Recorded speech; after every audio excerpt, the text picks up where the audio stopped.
اعوذ باللہ من الشیطان الرجیم بسم اللہ الرحمن الرحیم والذین آتیناہم الکتاب یفرحون بما انزل الیک ومن الاحزاب من ینکر بعضا قل انما امرت ان اعبد اللہ ولا اشرک بہ الیہ ادعو والیہ مآب۔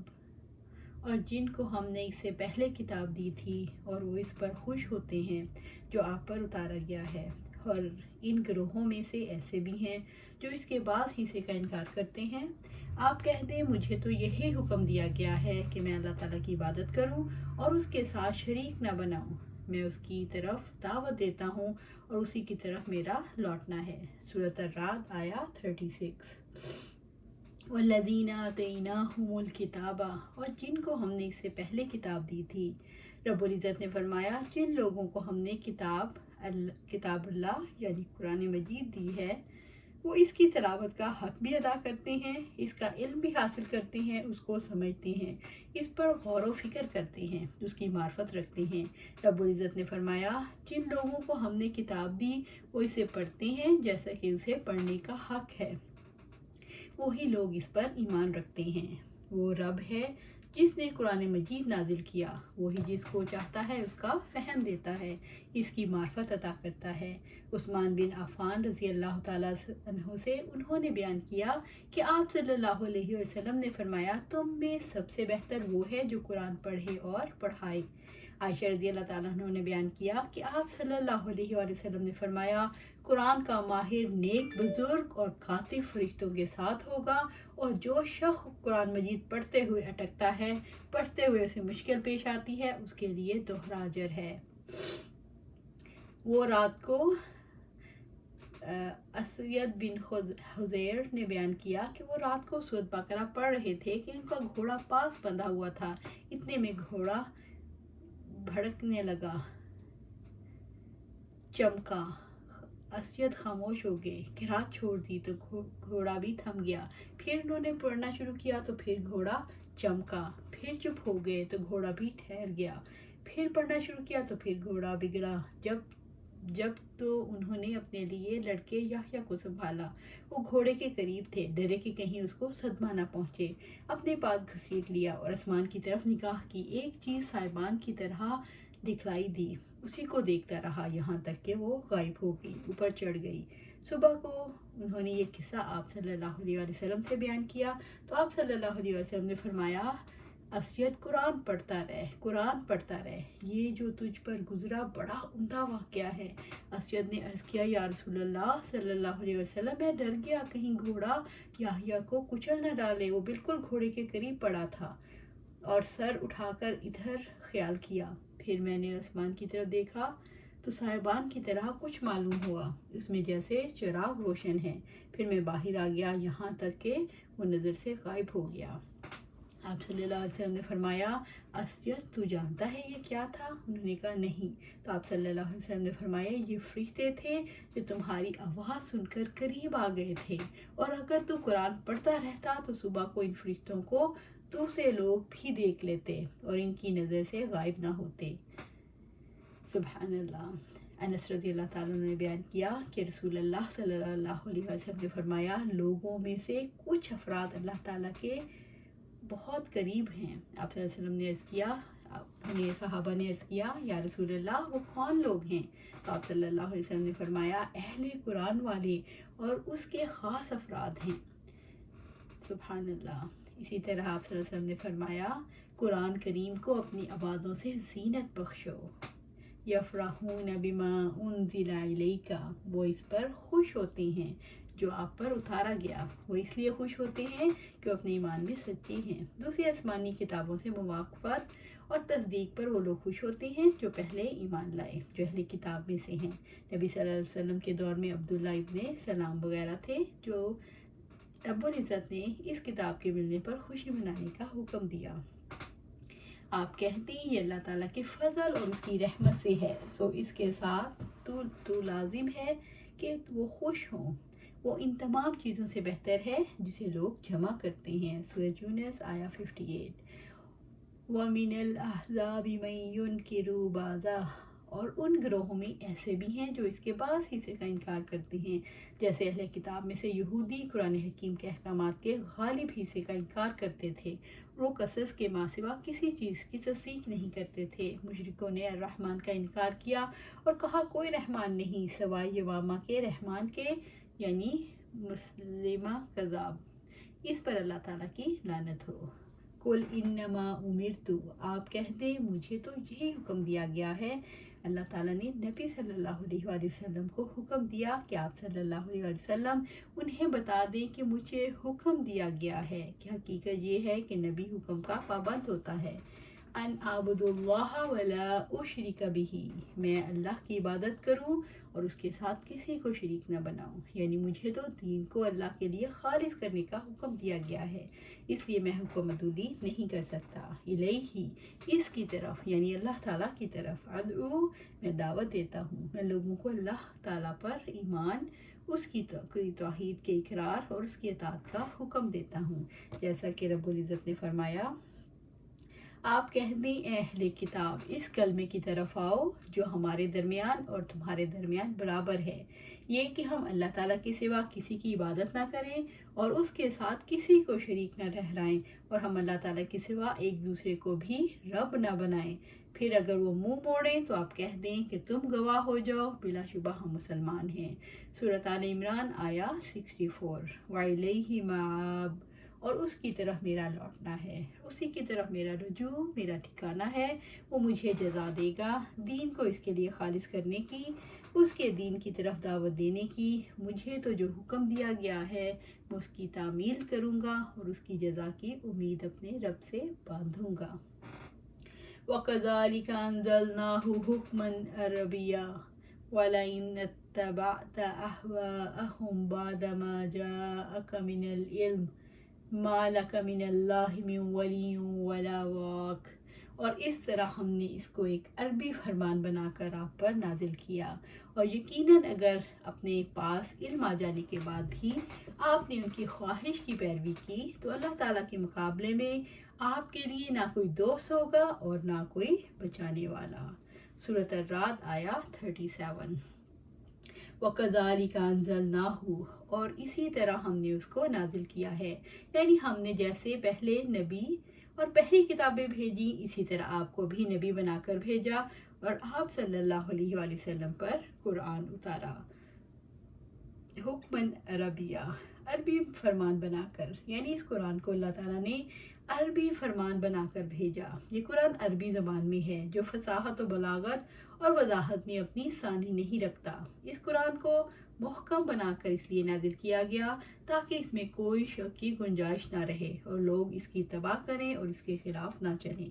قرآن مجید کو پختہ بنا کر اس لیے نازل کیا گیا تاکہ بے علم لوگوں کی خواہشات سے اس کے متضاد کاموں کی پیروی نہ کی جائے۔ رب العزت نے فرمایا اور ہم نے ہر رسول اس کی قوم کی زبان ہی میں بھیجا تاکہ وہ ان کے لیے کھول کر بیان کر دے، پھر اللہ تعالیٰ جسے چاہتا ہے گمراہ کر دیتا ہے اور جسے چاہتا ہے ہدایت بخش دیتا ہے، اور وہی سب پر غالب کمال حکمت والا ہے۔ سورۃ ابراہیم آیا 4۔ خواہشات کی پیروی اب کیا ہے؟ وَلَئِنِ اتَّبَعْتَ أَهْوَاءَهُمْ بَعْدَ مَا جَاءَكَ مِنَ الْعِلْمِ، اور یقیناً اگر اپنے پاس علم آ جانے کے بعد بھی آپ نے ان کی خواہشات کی پیروی کی۔ رب العزت نے فرمایا اے نبی صلی اللہ علیہ وآلہ وسلم، اگر آپ صلی اللہ علیہ وآلہ وسلم کے پاس اللہ تعالیٰ کی جانب سے علم آ چکا، اس کے باوجود آپ صلی اللہ علیہ وآلہ وسلم نے لوگوں کی خواہشات کو مان لیا تو آپ صلی اللہ علیہ وآلہ وسلم کو کوئی اللہ تعالیٰ کے عذاب سے بچانے والا نہیں ہوگا۔ اللہ تعالیٰ کی طرف سے آنے والا علم وحی خواہشات نفس کی پیروی سے روکتا ہے۔ مَا لَكَ مِنَ اللَّهِ مِنْ وَلِيٍّ، تو اللہ تعالیٰ کے مقابلے میں آپ کے لیے نہ کوئی دوست ہوگا، اللہ تعالیٰ کے مقابلے میں کوئی آپ صلی اللہ علیہ وآلہ وسلم کا ولی نہیں ہوگا جو آپ صلی اللہ علیہ وآلہ وسلم کی نصرت اور حفاظت کرے، ولا واق، اور نہ کوئی بچانے والا۔ جو آپ کو اللہ تعالیٰ کے عذاب سے بچا لے۔ جب اللہ تعالیٰ آپ صلی اللہ علیہ وسلم کے اہل باطل کی پیروی اور حق اور اہل حق کو چھوڑ دینے کی وجہ سے آپ صلی اللہ علیہ وسلم کا ارادہ کر لیں۔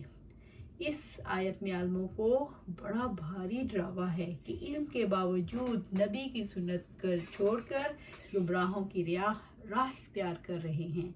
تو اللہ سبحانہ تعالیٰ ہمیں اس سے بچائے، یہ ہمارے لیے ہے، ان کے توسط سے آپ صلی اللہ علیہ وسلم کے ہم سب کو یہ بیان کیا گیا ہے کہ ہم ایسا کام نہ کریں۔ وَلَقَدْ أَرْسَلْنَا رُسُلًا مِّن قَبْلِكَ وَجَعَلْنَا لَهُمْ أَزْوَاجًا وَذُرِّيَّةً وَمَا كَانَ لِرَسُولٍ أَن يَأْتِيَ بِآيَاتٍ إِلَّا بِإِذْنِ اللَّهِ لِكُلِّ أَجَلٍ کتاب۔ اور بلا شبہ یقیناً ہم نے آپ سے پہلے بھی بہت سے رسول بھیجے اور ہم نے ان کی بیویاں اور اولادیں بنائی تھیں، اور کسی رسول کے لیے ممکن نہیں تھا کہ وہ اللہ تعالیٰ کی اجازت کے بغیر کوئی معجزہ لے آتا۔ ہر وقت کے لیے ایک کتاب ہے۔ سورۃ الرعد آیا 38۔ وَلَقَدْ أَرْسَلْنَا رُسُلًا مِّن قَبْلِكَ اور بلا شبہ یقیناً ہم نے آپ سے پہلے بھی بہت سے رسول بھیجے، یعنی اے پیارے نبی صلی اللہ علیہ وآلہ وسلم، جس طرح ہم نے آپ صلی اللہ علیہ وسلم کو بشر اور رسول بنا کر بھیجا، اسی طرح آپ سے پہلے انسانوں ہی کو رسول بنا کر بھیجا گیا۔ رسالت کوئی انوکھی چیز نہیں، آپ صلی اللہ علیہ وآلہ وسلم سے پہلے بھی نبی آتے رہے۔ رب العزت نے فرمایا، اور جب لوگوں کے پاس ہدایت آ گئی تو انہیں کس چیز نے روکا وہ ایمان لائیں؟ اس کے سوا انہوں نے کہا کیا اللہ تعالیٰ نے ایک انسان کو رسول بنا کر بھیجا؟ سورۃ بنی اسرائیل آیا 94۔ وَجَعَلْنَا لَهُمْ أَزْوَاجًا وَذُرِّيَّةً اور ہم نے ان کی بیویاں اور اولادیں بنائی تھیں۔ تمام انبیاء بیوی بچوں والے تھے، کھاتے پیتے تھے، اسی لیے آپ صلی اللہ علیہ وسلم سے کہا گیا، آپ صلی اللہ علیہ وسلم کہہ دو، آپ فرما دیں کہ میں تمہارے جیسا ہی ایک انسان ہوں، میری طرف وحی کی جاتی ہے۔ سورۃ الکہف آیا 110۔ اس لیے آپ صلی اللہ علیہ وسلم کے دشمن اس وجہ سے آپ کی عیب چینی نہ کرے کہ آپ کے بیوی بچے ہیں، آپ کے بھائی دیگر انبیاء و مرسلین کے بیوی بچے بھی تھے، تب وہ آپ میں کسی بات پر جرح قدا کرتے ہیں، حالانکہ وہ خوب جانتے ہیں آپ سے قبل انبیاء اور رسل بھی اسی طرح تھے۔ ان کی یہ عیب چینی اپنی اغراض فاسدہ اور خواہشات نفس کی خاطر ہے۔ اگر وہ آپ سے کوئی معجزہ طلب کرتے ہیں تو اپنی خواہش کے مطابق مطالبہ کرتے ہیں، آپ کو کسی چیز کا بھی کوئی اختیار نہیں۔ رب العزت نے فرمایا، اور ہم نے آپ سے پہلے کوئی رسول نہیں بھیجے مگر وہ سب کھانا کھاتے تھے اور بازاروں میں چلتے تھے، اور ہم نے تمہیں ایک دوسرے کی آزمائش کا ذریعہ بنایا، کیا تم صبر کرتے ہو؟ اور آپ کا رب ہمیشہ سے ہی سب کچھ دیکھنے والا ہے۔ سورۃ الفرقان آیا 20۔ اور ہم نے ان کے جسم ایسے نہیں بنائے تھے کہ وہ کھانا نہ کھاتے ہوں۔ وہ ام المومنین حضرت عائشہ رضی اللہ تعالیٰ عنہ کی خدمت میں حاضر ہوئے ایک صحابی، اور عرض کی کہ میں چاہتا ہوں کہ آپ سے ایک سوال کروں، وہ یہ کہ کنوارا رہنا اور کبھی نکاح نہ کرنا، آپ اسے شریعت کی روح سے کیسا خیال کرتی ہیں؟ تو عائشہ رضی اللہ تعالیٰ نے فرمایا، ہرگز ایسا کام نہ کرنا، تو نے نہیں سنا جو اللہ عز و جل نے قرآن میں فرمایا، اور ہم نے تم سے پہلے بہت سے رسول بھیجے اور ہم نے ان کے لیے بیویاں اور اولاد بنائی۔ آیت پڑھ کر عائشہ رضی اللہ تعالیٰ نے فرمایا، ایسا تو ہرگز اس میں مبتلا نہ ہونا، یہ اختیار نہ کرنا۔ ابو ہریرہ رضی اللہ تعالیٰ عنہ سے روایت ہے کہ آپ صلی اللہ علیہ وسلم نے فرمایا، 4 چیزیں انبیاء کی سنت میں سے ہیں: خوشبو، نکاح، مسواک اور مہندی۔ انس بن مالک رضی اللہ تعالیٰ عنہ سے روایت ہے کہ 3 اصحاب رسول صلی اللہ علیہ وسلم کی بیویوں کو گھر آئے، علی اور عبداللہ ابن عمر، عثمان بن مظعون، اور آپ کی عبادت کا حال پوچھا۔ جب ان کو بتلایا گیا تو انہوں نے اس عبادت کو کم خیال کیا، کہنے لگے، ہم کہاں اور نبی صلی اللہ علیہ وسلم کہاں، ہم کو آپ صلی اللہ علیہ وسلم سے کیا نسبت؟ آپ صلی اللہ علیہ وسلم کے تو اللہ تعالیٰ نے اگلے پیچھلے سب قصور بخش دیے، ہم لوگ گناہ گار ہیں، ہمیں بھی عبادت کرنی چاہیے۔ ان میں سے ایک کہنے لگا، میں تو ساری عمر رات بھر کی نماز پڑھتا رہوں گا، اور دوسرا کہنے لگا، میں تو ہمیشہ روزے دار رہوں گا، کبھی دن کو افطار نہیں کروں گا۔ تیسرا کہنے لگا، میں تو عمر بھر عورتوں سے الگ رہوں گا، نکاح نہیں کروں گا۔ تو نبی صلی اللہ علیہ وسلم تشریف لائے اور ان سے پوچھا، کیا تم نے یہی باتیں کی ہیں؟ سن لو، اللہ تعالیٰ کی قسم، میں رب العالمین سے تم سب سے بڑھ کر ڈرنے والا ہوں۔ میں تم سب سے زیادہ پرہیزگار ہوں، لیکن میں اگر روزے رکھتا ہوں تو افطار بھی کرتا ہوں، رات میں نماز بھی پڑھتا ہوں اور سوتا بھی ہوں، اور میں عورتوں سے نکاح کرتا ہوں۔ جس نے میرے طریقے سے بے رغبتی کی وہ مجھ سے نہیں۔ وَمَا كَانَ لِرَسُولٍ أَن يَأْتِيَ بِآيَاتٍ إِلَّا بِإِذْنِ اللَّهِ وَمَا كَانَ لِرَسُولٍ، اور کسی رسول کے لیے ممکن نہیں تھا، یعنی کسی رسول کے بس کی بات نہیں، أَن يَأْتِيَ بِآيَاتٍ إِلَّا بِإِذْنِ اللَّهِ، کہ وہ اللہ تعالیٰ کی اجازت کے بغیر کوئی معجزہ لے آتا، کہ وہ اللہ تعالیٰ کے حکم کے بغیر معجزے ظاہر کر سکیں۔ اللہ تعالیٰ ہی معجزے دکھاتا ہے جس میں رسول کا کوئی دخل نہیں ہوتا، وہ چاہے جو چاہے کر سکتا ہے۔ اللہ تعالیٰ معجزے دکھانے کی تب اجازت دیتا ہے جب اس کی قضاء و قدر کے مطابق مقرر کیا ہوا وقت آ جائے۔ لِكُلِّ أَجَلٍ، ہر وقت کے لیے ہے۔ اللہ تعالیٰ کا مقرر کیا ہوا وقت نہ آگے بڑھ سکتا ہے نہ پیچھے ہٹ سکتا ہے۔ نشانیاں دکھانے کے مطالبات سے مقررہ وقت آگے پیچھے نہیں کیا جا سکتا۔ کتابٌ، ایک کتاب، اس سے مراد ام الکتاب ہے، جیسے موت کی بے ہوشی کا حق کے ساتھ آ پہنچتی ہے اور حق اس کے ساتھ آتا ہے، اسی طرح ایک وعدے کے لیے کتاب ہے اور کتاب کے لیے اجل ہے۔ یمحو اللہ ما یشاء ویثبت وعندہ ام الکتاب، اللہ تعالیٰ جو چاہتا ہے مٹا دیتا ہے اور جو چاہتا ہے ثابت رکھتا ہے، اور اصل کتاب اس کے پاس ہے۔ سورۃ الرعد آیا 39۔ یمحو اللہ ما یشاء، اللہ تعالیٰ جو چاہتا ہے مٹا دیتا ہے، یعنی وہ اپنی تقدیر میں سے جو چاہتا ہے مٹا دیتا ہے۔ وَيُثْبِتُ، اور جو چاہتا ہے ثابت رکھتا ہے، اور جو چاہتا ہے وہ قائم رکھتا ہے۔ اور یہ تغیر اور محو کرنا ان کے امور کے علاوہ جن کو اس کا قلم تقدیر لکھ چکا ہے، بس ان امور میں تغیر و تبدل نہیں ہوتا، کیونکہ اللہ تعالیٰ کے بارے میں یہ محال ہے کہ اس کے علم میں کوئی نقص یا خلل ہو۔ ابن عباس رضی اللہ تعالیٰ فرماتے ہیں، اللہ تعالیٰ جو چاہے بدل دے اور جسے چاہے بحال رکھے، یہ تمام باتیں ام الکتاب میں ہیں، اللہ تعالیٰ کے پاس ہے اور ناسخ ہے، اور ہر بدلی جانے والی اور برقرار رہنے والی باتیں دوسری کتاب میں ہیں۔ اکرمہ نے کہا، وہ توبہ سے سارے گناہ مٹا دیتا ہے اور نیکیاں قائم رکھتا ہے، جیسا کہ فرمایا، مگر جس نے توبہ کی اور ایمان لایا اور نیک عمل کیے تو یہی لوگ ہیں جن کی برائیوں کو اللہ تعالیٰ نیکیوں میں بدل دے گا، اور اللہ تعالیٰ ہمیشہ سے بے حد بخشنے والا نہایت رحم والا ہے۔ سورۃ الفرقان آیا 70۔ ابن عباس رضی اللہ تعالیٰ عنہ کا قول ہے، خلق اور خلق، اجل، رزق، سعادت اور بدبختی نہیں بدلتی۔ جو چیزیں بدلی نہیں جا سکتی ان کے اصول ہیں خلق، خلق، اجل، رزق، سعادت، بدبختی، اور جو اللہ تعالیٰ کے علم میں ہے ثابت ہے، بدلتا نہیں۔ مثلا قیامت کا قائم ہونا، اجل، قبر میں لوگوں کا رہنا اور لوگوں کی اجل کا لکھا ہونا۔ اے اللہ تعالیٰ، اگر تو نے ہمیں بدبخت لکھا ہے تو اسے مٹا دے اور ہمیں خوش بخت لکھ دے، اگر تو نے ہمیں خوش بخت لکھا ہے تو اسے برقرار رکھنا، پھر یقیناً آپ جسے چاہتے ہیں مٹا دیتے ہیں اور جسے چاہتے ہیں برقرار رکھتے ہیں۔ لوح محفوظ تو آپ ہی کے پاس ہے۔ عمر رضی اللہ تعالیٰ عنہ دوران طواف روتے ہوئے دعا کرتے تھے، اے اللہ، اگر تو نے مجھے بدبخت یا گناہ گار لکھا ہے تو اسے مٹا دے، بے شک تو چاہے تو مٹا سکتا ہے اور جو چاہے قائم رکھ سکتا ہے، اور تیرے پاس ام الکتاب ہے، تو اس میں سعادت اور مغفرت کو لکھ دے۔ ہر انسان کے بارے میں لوح محفوظ میں نوشتہ ہے، وہ نیک ہوگا یا بد، اس کی روزی، عمر اور اس سے متعلق خیر و شر کی ہر بات لکھی ہوئی ہے۔ اللہ تعالیٰ اپنی مرضی اور اپنی مشیت کے ساتھ اس میں تبدیلی کرتا ہے، اس کی مشیت میں کسی کا دخل نہیں۔ سلمان فارسی رضی اللہ تعالیٰ عنہ بیان کرتے ہیں کہ آپ صلی اللہ علیہ وسلم نے فرمایا، تقدیر کو محض دعا ہی ڈالتی ہے اور صرف نیکی ہی عمر میں اضافہ کا باعث ہوتی ہے۔ ابو ہریرہ رضی اللہ تعالیٰ عنہ نے بیان کیا کہ آپ صلی اللہ علیہ وسلم نے فرمایا، جسے پسند ہے اس کی روزی میں فراخی ہو اور اس کی عمر دراز کی جائے تو وہ صلہ رحمی کرے۔ ابو ہریرہ نے بیان کیا رضی اللہ تعالیٰ عنہ نے کہ میں نے آپ صلی اللہ علیہ وسلم سے عرض کیا، یا اللہ، یا رسول اللہ، میں نوجوان ہوں اور مجھے اپنے پر زنا کا خوف رہتا ہے، میرے پاس کوئی ایسی چیز نہیں جس پر میں کسی عورت سے شادی کر لوں۔ آپ میری یہ بات سن کر خاموش رہے۔ دوبارہ میں نے اپنی یہ بات دہرائی، لیکن آپ اس مرتبہ بھی خاموش رہے۔ دوبارہ میں نے عرض کیا، آپ پھر خاموش رہے۔ میں نے چوتھی مرتبہ عرض کیا، آپ صلی اللہ علیہ وسلم نے فرمایا، ابو ہریرہ، جو کچھ تم کرو گے اسے لوح محفوظ میں لکھ کر قلم خوش ہو چکا، خواب تم خسی ہو جاؤ یا باز رہو، یعنی خسی ہونا بیکار محض ہے۔ وَعِندَهُ أُمُّ الْكِتَاب، اور اصل کتاب اس کے پاس ہے، یعنی اس کے پاس لوح محفوظ ہے جس کی طرف تمام اشیاء لوٹتی ہیں، یہ اصل ہے اور باقی تمام اشیاء اس کی فروع ہیں۔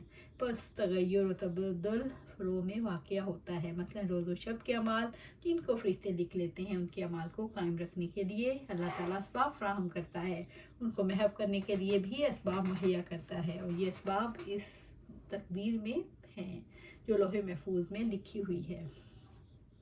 اللہ تعالیٰ نے نیکی، صلہ رحمی اور احسان کو لمبی عمر اور کشائش رزق کے لیے اسباب بنایا، جیسے گناہوں کو رزق اور عمر میں بے برکتی کا سبب بنایا، اور جیسے ہلاکت سے نجات کے اسباب کو سلامتی کا سبب بنایا، اور جیسے ہلاکت کے مواقع میں پڑھنے کو ہلاکت کا سبب بنایا۔ پس اللہ تعالیٰ اپنی قدرت اور ارادے کے مطابق تمام امور کی تدبیر کرتا ہے، اس کی تدبیر اس کی مخالف نہیں ہوتی، جسے اس نے اپنے علم کے مطابق لوح محفوظ میں لکھ دیا۔ وَإِمَّا نُرِيَنَّكَ بَعْضَ الَّذِي نَعِدُهُمْ أَوْ نَتَوَفَّيَنَّكَ فَإِنَّمَا عَلَيْكَ الْبَلَاغُ وَعَلَيْنَا الْحِسَابُ، اور جس کی ہم انہیں دھمکی دے رہے ہیں، اگر اس کا کچھ حصہ ہم آپ کو دکھا دیں یا واقعتاً ہم آپ کو اٹھا لیں تو بلا شبہ آپ کے ذمے صرف پہنچا دینا اور ہمارے ذمے حساب لینا ہے۔ وَإِمَّا نُرِيَنَّكَ بَعْضَ الَّذِي نَعِدُهُمْ، اور جس کی ہم انہیں دھمکی دے رہے ہیں، اگر اس کا کچھ حصہ ہم آپ کو دکھا دیں۔ اللہ رب العزت نے اپنے نبی صلی اللہ علیہ وسلم سے فرمایا، کافروں کو جس عذاب کی وعید سنائی گئی ہے اسے آپ صلی اللہ علیہ وسلم کی زندگی میں لے آئیں اور آپ صلی اللہ علیہ وسلم کی آنکھیں ٹھنڈی کر دیں۔ او نتوفینک، اور واقعتاً ہم آپ کو اٹھا لیں، یا آپ صلی اللہ علیہ وسلم کے بعد یہ طے شدہ آپ صلی اللہ علیہ وسلم جلدی نہ کریں۔ فَإِنَّمَا عَلَيْكَ الْبَلَاغُ، تو بلا شبہ آپ کے ذمے میں صرف پہنچا دینا ہے، آپ صلی اللہ علیہ وسلم کا فرض پیغام پہنچانا ہے۔ رب العزت نے فرمایا، پس آپ نصیحت کریں، یقیناً آپ نصیحت کرنے والے ہی ہیں، آپ ان پر ہرگز کوئی مسلط کیے ہوئے نہیں۔ الغاشیہ، سورۃ غاشیہ اور آیا 21 اور 22۔ وَعَلَيْنَا الْحِسَابُ، اور ہمارے ذمہ حساب لینا ہے، لوگوں کے اعمال کا حساب لینا، ان کا بدلہ دینا ہمارا فرض ہے۔ ہم مخلوق سے ان کی ذمہ داریوں کا حساب لیں گے، انہوں نے فرض ادا کیے ہیں یا انہیں ضائع کر دیا، اسی کے مطابق جزا اور سزا ہوگی۔ مگر جس نے منہ موڑا اور کفر کیا تو اللہ تعالیٰ اس کو عذاب دے گا، بہت بڑا عذاب، یقیناً انہیں ہماری جانب ہی لوٹ کر آنا ہے، پھر یقیناً ان کا حساب بھی ہمارے ذمہ ہے۔ سورۃ الغاشیہ آیا 23 سے 26۔ اللہ سبحانہ تعالیٰ سے دعا ہے کہ ہم اپنی زندگی قرآن و سنت کے مطابق گزاریں، اور اللہ سبحانہ تعالیٰ ہمیں اس پر استقامت عطا فرمائے۔ آمین یا رب العالمین۔